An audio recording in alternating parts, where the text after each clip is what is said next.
What a headshot! What a head! How's it, guys? This is Dayvy, FPL, and welcome back to the Fantasy Premier League video here on my channel. Now in this video, I'll be taking you through my very own team selection for the upcoming Game Week 17. So Game Week 16 to Game Week 17 has been utter madness. The injury news, the suspensions have actually ruined a lot of people's teams, so I'll be showing you guys how I'm going to deal with that with the potential -4 hit.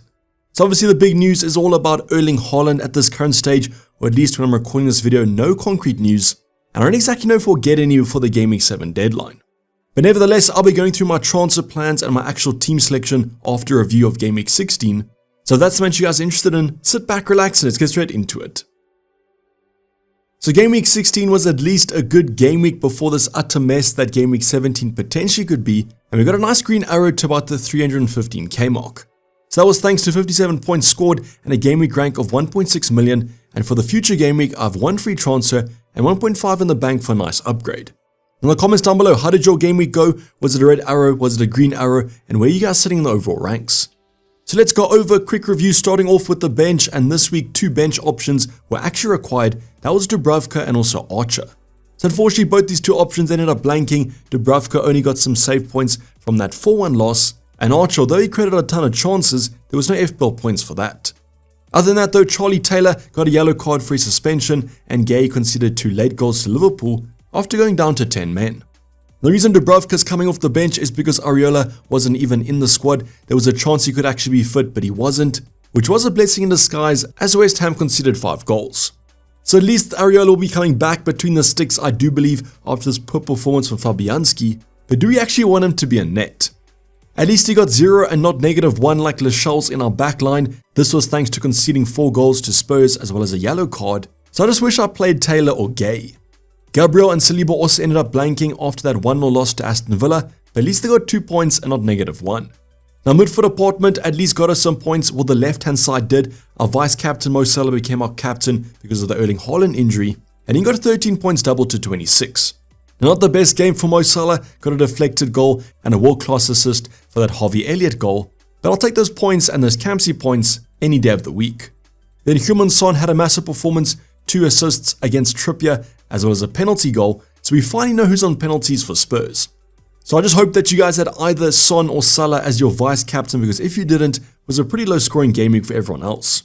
You guys can see that by Bukayo Saka getting 2 points in that loss against Aston Villa, Anthony Gordon only 2 points in the loss to Spurs, and finally Cole Palmer 1 point in the loss to Everton. Then Palmer also picked up a yellow card for diving, so he's 1 yellow card off his suspension, which you guys just love to see. So at least the left hand side far outweighed the right hand side, and it was the Son and Salah game week. Also mentioned this in my transfer plan when I did this review, but 75% of my points came from Son and Salah, so university distinction at least. Then our forward line, the big injury news was Erling Haaland. Nothing in the press conference from Pep Guardiola, but we did get this news about a day earlier, but unfortunately after the deadline. But Erling Haaland wasn't even on the bench against Luton. Now I don't exactly know if I would have preferred if Haaland started this game or I got the vice Campsey points from Salah, but I honestly think that if he played this game, he would have got a few returns. But I guess that is how it is sometimes. Our 14 million forward didn't play, so our 4.5 did, and as mentioned, unfortunately Archer blanked. Same could be said about our last option, Ollie Watkins, only the 2-point appearance here against Arsenal, and wasn't involved in the 1 goal scored. At least though with Ollie Watkins, Darwin Núñez ended up blanking, so I've kept hold of the Aston Villa forward, and they're looking like a red hot team.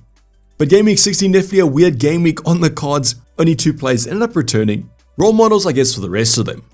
But as mentioned, let me know how your Game Week 16 went. I've seen a couple of people that actually took Salah out to afford Erling Haaland, so if that was you, that's quite unlucky.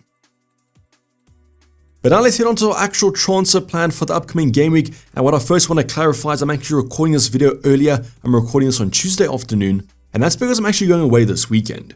So just keep that in mind. No Champions League football has been played, no Europa football, no press conferences, but obviously I'll update you guys on my team over my Discord server and on my Twitter page. Now in terms of how things stand at the current moment, I've got 1 free transfer and 1.5 left in the bank, so an upgrade can be made, but we might have a lot of money in the bank after the first one. So the big injury news is of course going to be about Erling Haaland. If we get concrete news that he'll miss Crystal Palace, I will transfer him out and then take a 2 or 3 week punt. Now the cherry on top will be getting a timeline that's quite concrete of when he will be returning, because if it will be for that Everton game, that's 100% fine, but if it's not, this might change our transfer plan. So the reason I'm saying that is that the option I'm currently looking at is going to be Dom Solanke, as his next few fixtures are unrivaled in my opinion. Luton at home, Forest and then Fulham. Unfortunately, after this, the Bournemouth fixtures do get a little bit tougher though, so I would preferably prefer to have Dom Solanke for the 3 game weeks, and then if Haaland's back for Sheffield United at home, I'll bring him in then. But this transfer actually is looking pretty locked in. If you guys saw Focal's Twitter page yesterday, Erling Haaland's dad and brother, sister, all his friends transferred him out, so by that logic, it might mean that he's out for quite a while. But let's see if Pep Guardiola gives us some insight, maybe in the Wednesday Champions League game, but I doubt it, as he's pretty kind of secretive in his press conferences. Now this transfer will either be for free or it might be for a hit, and that's because I'm actually looking to upgrade my defense, as it's not looking that great. Now in the comments down below, if Erling Haaland is confirmed out, are you guys taking him out? If so, who's your replacement? And are you guys going for Dom Solanke or not? Now the next transfer, as mentioned, might be to upgrade my defense. It's not looking that great at the current moment. And if you guys are looking for a defender replacement, there's one man, and that's Pedro Porro. Now I mentioned this in my transfer plan that I was also looking at a Cowell, but I just believe that Chelsea defense might be too kind of rotation prone. And with Pedro Porro, the fixtures might not be as good, but he's nailed to play and is quite attacking. Now if I was to look at a replacement, even though I have all that money in the bank from Dom Solanke in for Haaland, I'll be using my budget to upgrade Gay. The reason for this is quite obvious. The fixtures are just simply terrible for Crystal Palace. They've had some injuries in the midfield department that make them a little bit worse in terms of defense, and that's why I'm fine to lose the Crystal Palace centre-back. Now I can afford Pedro Porro for free, so if Erling Haaland's back against Crystal Palace, I'll simply just keep him, and that 1.5 will come in quite clutch this game week. But my expectation or my prediction at the current moment is we probably will be taking a -4 hit for both of these 2 transfers, but I'll confirm them over my Discord server for you Legend members. Now in the comments down below, what's your transfer plan looking like? Are you guys going to take a -4 or -8? Obviously the Erling Haaland news is quite unexpected, so don't be too shy of taking a hit this game week. But now going on to the team selection for the upcoming Game Week 17, I've assumed that I'm going to be doing both the transfers, and therefore I'm left with 8.0 in the bank. Now a couple of questions about will I be using this money to upgrade my defense next game week, maybe a Kieran Trippier, a Trent Alexander-Arnold. At the current moment, I'm just going to keep it and see when Erling Haaland returns. I would recommend that you guys do this as well, just make sure that you have enough money in the bank if Erling Haaland's back for Game Week 19, otherwise you might have to do a -4 hit again. So let's start off on our bench. Assuming we do both those transfers, Lascelles will drop to the bench with that Fulham game, as Fulham are in great attacking form. Other than that though, it's Areola against Wolves. Let's see if he comes back from injury. Arch against Chelsea away. Tougher game on paper. And then finally Charlie Taylor suspended against Everton. Because Areola's benched, we're going to have Dubravka between the sticks, but news has just dropped about him in Newcastle. He wasn't in training on Tuesday, and that's a little bit of a worrying fact. Also, a report came out yesterday on Monday that Newcastle might look for a new goalkeeper because of a shoulder injury that Dubravka might be carrying. So fingers crossed, if he is out for Game Week 17, let's just hope that Areola is back between the sticks. Even though I don't trust West Ham, I at least want a goalkeeper.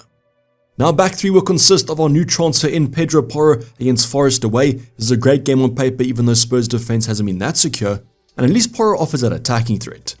So I do believe that Porro is a massive upgrade on Lascelles. I at least think that Spurs have a chance of a clean sheet, where I do believe Fulham score against Newcastle. Accompanying Porro will be a North London back 3. It's me, Gabriel and Saliba. If you guys saw my kind of ultimate guide yesterday, Brighton struggling in terms of the attacking stats, and Arsenal's defense is still looking pretty good, or at least the numbers are. So once again, I'm relying on the double up in the Arsenal defense. Fingers crossed we get a double clean sheet, as I think we might need it in Game Week 17. Then our midfield department, I'm going to start off with the King, Mo Salah, captain. Now United have been looking good at the current moment in terms of the defensive numbers, simply terrible. But I am slightly worried about this as a Liverpool fan. Now the reason for this is there's a high expectation that Liverpool should win this game, and whenever we have to rely on them, we are slightly disappointed. But that worry isn't enough to kind of remove the Campsy armband in terms of FPL, so I'll be captaining Mo Salah probably. I'd suggest if you guys are worried about this United fixture, I'd go for Heung-min Son up next. Here's Forest away, it's a great game on the cards, and it'll be quite interesting to see where he starts against Forest, either left wing or up front. But still, great game on the cards, and as I said, my probably second favorite captain, so if you guys don't like Mo Salah, go there. We then have Saka against Brighton, a team that can't keep a clean sheet at the moment. There's a slight concern though about Saka with the Champions League game coming up tonight. Apparently he hasn't been in training and therefore is a doubt. Now do I believe this? I don't exactly think so. I think that Arteta might have wanted to rest Martinelli and Saka, as they've already qualified top of their group. But as always, let's just see what happens, but like Pep, Arteta gives nothing away, so let's wait for some training pictures coming up later in the week. The same could be said about Gordon. Fulham at home is a good game on the cards, but like Dubravka wasn't in training today for Newcastle. So fingers crossed this is not kind of a long-term injury. Let's hope that maybe it was a rest or he was doing individual training, but we should get an update after that Champions League game coming up on Wednesday. Then Cole Palmer is one yellow card off kind of a suspension, but he will be fine for the Sheffield United game, which on paper looks like a great one. So fingers crossed, no kind of attack rotation is going to happen for Cole Palmer. I still believe he's the best Chelsea attacker. So all I can say about the midfield department is that if all players are fit and starting, it looks like it might be a good game week. Love the fact that we have a ton of home games. Now heading up front, because of that 8.0 in the bank, you guys know I've downgraded Erling Haaland to Dom Solanke, and he is probably the best fixture on the cards, Luton at home. It's the worst defense in terms of XG conceded this entire season versus Bournemouth in great attacking form. Fingers crossed this could be a haul. Now he is slightly cheaper though than Erling Haaland, so the expectations might be adjusted, but I still believe he can repay that -4 hit. Accompanying him will be Ollie Watkins against Brentford. Still an overall good defense, but Aston Villa's attack has been red hot. I can see Ollie Watkins scoring a few here. So I'm actually really excited if I do this transfer for Dom Solanke. I believe our front line will get us the FPL points, but yours might look slightly different to mine. As mentioned in the comments down below, who's your Erling Haaland replacement at the current moment? Obviously if he's fine fit, I won't do this transfer. But as you guys can see, the -4 is improving our squad quite a bit. In a perfect world, Erling Haaland will be back against Crystal Palace, but if he is back, would you guys actually captain him? I think I would be quite tempted over Mo Salah, but I think United usually do quite badly against Liverpool, and therefore if Haaland's back, we'll just do the transfer for Pedro Porro. But please, as mentioned, I'm recording this a little bit earlier than usual on Tuesday afternoon. I'm expecting a ton of news to come out through the following days, and I'll update you guys over my Twitter page and my Discord server. But this is basically going to wrap up the video, guys. Hope you guys did enjoy it. Please don't forget to like the video and subscribe if you haven't subscribed yet. No deadline stream obviously because I am away for Game Week 17, but I'll be back in action for Game Week 18. But for the time being, I'm signing off. It's been Dayvy FPL and I'm out. Cheers, bye.